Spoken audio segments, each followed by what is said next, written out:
How's it going? David Crandall here with an FL Studio tutorial. Before we get started, I want you all to know I'm using Fruity Loop Studio Producer Edition 8 or Fruity Loop Studio 8 Producer Edition. So, if some of the features you see in this tutorial aren't available on your version of FL Studio, you may need to update or you may want to switch versions. You don't have to, you could stay where you're at, but to stay in line with this tutorial, it is best to be using the same version. Alright, let's get started. In this tutorial, I want to go over some of the basic features of FL Studio. We'll be going over the step sequencer, samples and instruments, the playlist, saving a project, and exporting it as a WAV or an MP3 file so that you can share it with your friends. Let's get started. Here is our step sequencer. I'm kind of moving it around here. This area allows us to create beats, organize our instruments and samples and sounds and all sorts of things. But right now we're going to focus on making a beat. Right here, this is our beats per bar for this pattern area. It's kind of a lot to remember, but I'll just show you what it does. Basically, if you click and hold, you can select the amount of beats per bar. If we select 1, we get these 4 steps, which is equal to 1 beat. By default, Fruity Loop Studio puts it in 4s, so 4 beats. I usually like 8. Because that kind of gives me the option to add a little bit of variety. So what we want to do is let's select this sampler here and just kind of look at what our channel settings are. We see it's assigned to effects 1. Now if you don't know what that is, if we look at our mixer, insert 1, see right here? This is where sampler is set to. So if we were to select this effects box here and bring it up to 2, we could see our mixer has highlighted to insert 2. So I hope that makes sense. If not, I will show you what happens when something plays. Okay, I'm rambling. Here we go. Let's go ahead and add a kick drum in place of this nothingness here. What we want to do is we want to go to our browser, and our browser has tons and tons of samples to choose from. Currently, I have it open because I've been messing around. But for now, let's start over here. If we open our browser and we select packs, this gives us packs of instruments and samples and all sorts of things that we can use. Let's go ahead and open Drum Kit 1 and find a kick. There's a pretty decent basic kick. So let's go ahead and click and hold and drag it on top of sampler. Alright, now let's go ahead and click the first step. Left click it. And we can see it highlights in this white type of shade here. And we'll go ahead and hit play. Alright, now we can see this light kind of scrolling under our step sequencer. This is kind of giving us a visual of when these steps are going to be hit. Now sometimes that's not the best way to go. Sometimes you want to hear the tempo. To do this, we want to add a click track.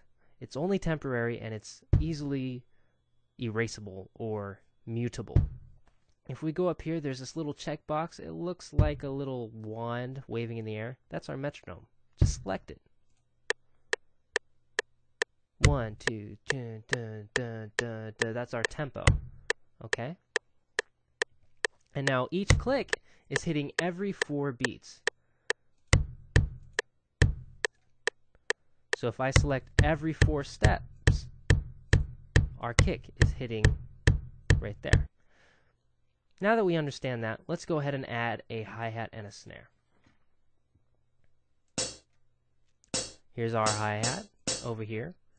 We'll add that, and we'll add our snare. I like that one better. Okay, so Let's go ahead and play our click track and start building a beat.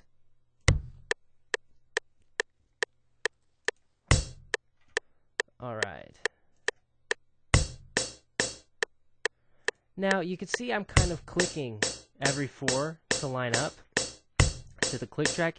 What I can do in place of that, rather than clicking each one at a time, if it's a consistent pattern that begins at the beginning of our pattern, what we can do is right click that instrument and fill either each 2 steps. See how it fills every 2 steps from the beginning? We could fill each 4 steps, or we could fill each 8 steps. But what we want to do for this particular beat is we want to fill each 4 steps. I think that works pretty good. Alright, so now let's listen to what we have. Now that we have a tempo going, I can kind of get rid of the click track. Let's start adding our snare.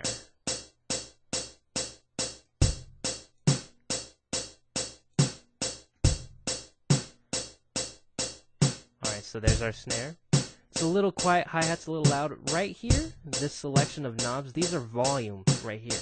The ones on the left are panning, so we can pan left and right. And the ones on the right are volume. So let's turn our hi-hat down a little bit. And we'll turn our snare up a little bit. Alright. So let's add a little bit more kick drum to make this beat a little bit more funky.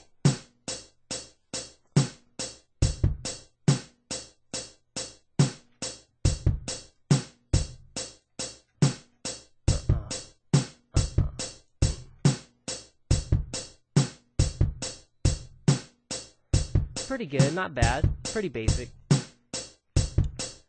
Alright, next thing we want to move on to is we want to add each instrument to its own mixer track so we can add EQ and effects.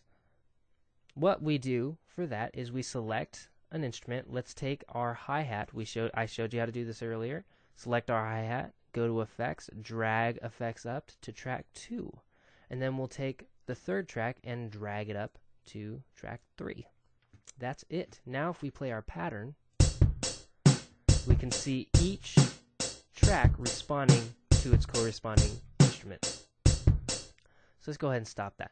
Now we want to export this as a WAV file. But first, before we do anything, we've gotten so far, we need to save it. Because if we don't, we could crash and, oh no, everything's gone. And that would be sad. So let's go ahead and go to File, Save As, and we'll save our project file. And we're going to save it to Beat Tutorial. There we go. We are all saved. Now if we close this, we can open it back up and work on it later. But I'm a little anxious. I want to share this with my friends and export it as a WAV file or an MP3 file, burn it to a CD, add it to MySpace or whatever. All we have to do is say File, Export, WAV file. Or you can choose MP3 file. But for now, we'll choose WAV file. And we're going to leave it under beattutorial.wav.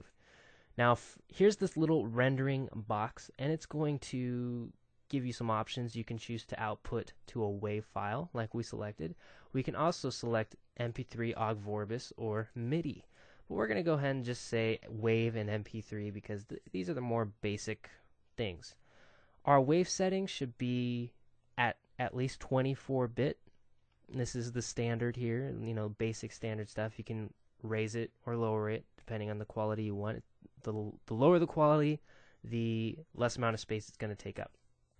Same thing down here, MP3 and OGG Vorbis. You can select the kilobytes per second which the audio streams. So we can bring it down to, you know, 192, which is decent, it's okay, or we can bring it all the way up to 450, which is really good. Once we do that, all we got to do is say start. Boom. Now we have a couple of files saved that we can burn to a CD, upload to MySpace, to our MySpace music profiles, or whatever. Alright, that about covers it. I'm David Crandall. I hope this has taught you something, helps you jump start into FL Studio. I will be making more tutorials explaining the use of this playlist, using automation clips, using effects and EQ and all this stuff. And if you're interested in learning more, please subscribe to my channel. If you have any questions, if you have an idea for a tutorial, send it to me and I will gladly make it for you. Alright, that about